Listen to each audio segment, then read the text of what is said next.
ہم پر جب تکلیف آتی ہے تو ہم صبر والے لفظوں کو تلاشتے ہیں۔ ہمارا دل چاہتا ہے کہ کوئی انسان ہمیں ایسی دعا بتائے جس سے پڑھنے سے ہماری مشکل آسان ہو جائے اور ہمارے دل کو سکون مل جائے۔ تب ہمارا دل چاہتا ہے کہ ہمیں کوئی ایسی دعا آتی ہو جس کی ترتیب سے اللہ پاک ہم سے راضی ہو جائے۔ تب ہم بس صحیح لفظوں کی تلاش میں ہوتے ہیں۔ حالانکہ دعائیں تو کوئی بھی مانگے، کیسی بھی ہو، اللہ کو تو بہت پسند ہے، خاص کر وہ دعائیں جب بندہ خود کے لیے خود کے منہ سے مانگتا ہے، کیونکہ دعاؤں کی تڑپ کچھ اور ہی ہوتی ہے۔ پھر بھی کہیں ہم چاہتے ہیں کہ ہماری دعائیں سب سے بہترین دعائیں ہوں اور ان سے استعمال کیے گئے لفظ سب سے الگ ہوں اور اللہ کو ہماری تڑپ بتا دینے والے ہوں۔ دیر ہو رہی ہے تو ضرور کچھ بہترین ملنے والا ہے۔ اگر کر رہے ہو صبر تو اس کا اجر ملنے والا ہے۔ ہو کر مایوس تم اگر جینے آئے ہو تو ضرور تمہیں اس کا سہارا ملنے والا ہے۔ یقین رکھو اس ذات پر تو یقیناً وہ تمہارا دل خوش کر دینے والا ہے۔ وہ چاہتا ہے کہ تم ہمت رکھو، تمہیں تمہارے درد کا اجر ملنے والا ہے۔ اگر مانگا ہے تم نے ایک قطرہ تو تمہیں یقیناً پورا سمندر ملنے والا ہے۔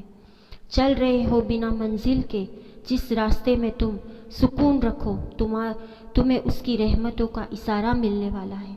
بعض دفعہ اللہ پاک آپ کی سب سے پسندیدہ چیزوں اور لوگوں سے دور کر دیتا ہے۔ مقصد آپ کا دل دکھانا نہیں ہے، پر آپ کو اللہ پاک اپنے قریب لانا چاہتا ہے۔ اگر یہی محسوس ہو کہ آپ اکیلے ہو گئے ہو تو یہ نہ بھولنا کہ آپ کے ساتھ اللہ کی ذات ہے۔ اللہ تعالیٰ کبھی بھی کسی کو اکیلا نہیں کرتا۔ وہ تو 70 ماؤں سے زیادہ چاہنے والا ہے۔ صرف اس کا نام دل کی گہرائیوں سے لے کے دیکھو۔ آپ کی ماں آپ کی ایک پکار پر اتنا تڑپتی ہے تو وہ کتنا آپ کے پاس ہوگا۔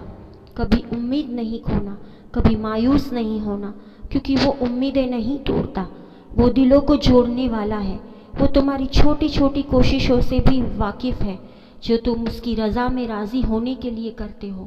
وہ تمہارا صبر کرتے کرتے تھکنا اور پھر دوبارہ اٹھنا اور پھر صبر کرنا بھی دیکھتا ہے، اور وہ تمہاری دل کی دعاؤں کو بھی جانتا ہے۔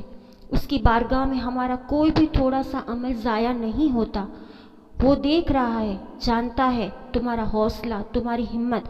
وہ خوش ہے تم سے اور اس کے پاس تمہارا اجر بھی تیار ہے۔ بس جلد تم اپنا اجر تیار کر لو گے اور پھر تم دیکھو گے کہ وہ رب واقعی کچھ نہیں بھولتا۔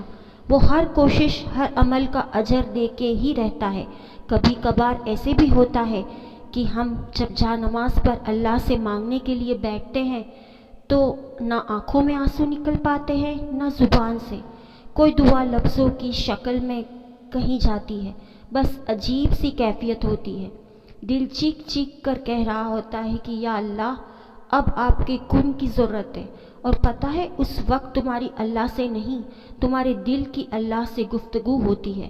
اور ٹوٹا ہوا دل جب اللہ کی بارگاہ میں جا کر اپنی تکلیفیں سمیٹنے کی فریاد کرتا ہے تو اللہ اس کے لیے اپنی مدد نہیں بھیجتا، بلکہ اللہ خود آپ کی پریشانیاں سمیٹتا ہے۔ اللہ پاک وسیلے نہیں بناتا اس کے لیے، لیکن اللہ پاک خود وسیلہ بن جاتا ہے۔ تمہاری یہ خاموشی اللہ کے یہاں بہت زور کا شور مچاتی ہے، اتنا زور کہ آسمانی خلق بھی اس چپ کی آواز سے چونک اٹھتی ہے، اور پھر ساری خلق اللہ سے تمہارے حق میں دعا کرتی ہے اور فریاد کرتی ہے کہ یا اللہ، یہ درد سے تڑپ رہا ہے، اس سے شفا دے، اس کے لیے کن فرما دے۔ جب آسمان تمہاری آواز سے لہز اٹھتا ہے تو یہ سوچو اس رب کی کیفیت جو 70 ماؤں سے بھی زیادہ آپ کو چاہتا ہے۔ سوچو تمہاری خاموشی کی آواز عرش تک پہنچ سکتی ہے تو اللہ نہیں سن سکے گا؟ وہ سب سنتا ہے، وہ سب جانتا ہے، تب بھی جب تم کہتے نہیں اور تب بھی جب تم کہنا نہیں چاہتے۔ وہ دھڑکن ہے اور وہ دھڑکنوں کو ہی سنتا ہے، پھر ایسے معجزے کرتا ہے کہ دل پھر سے جی اٹھتا ہے اور ویران آنکھیں سکون سے بھر جاتی ہے، پھر دل خوشیوں سے بھر جاتا ہے۔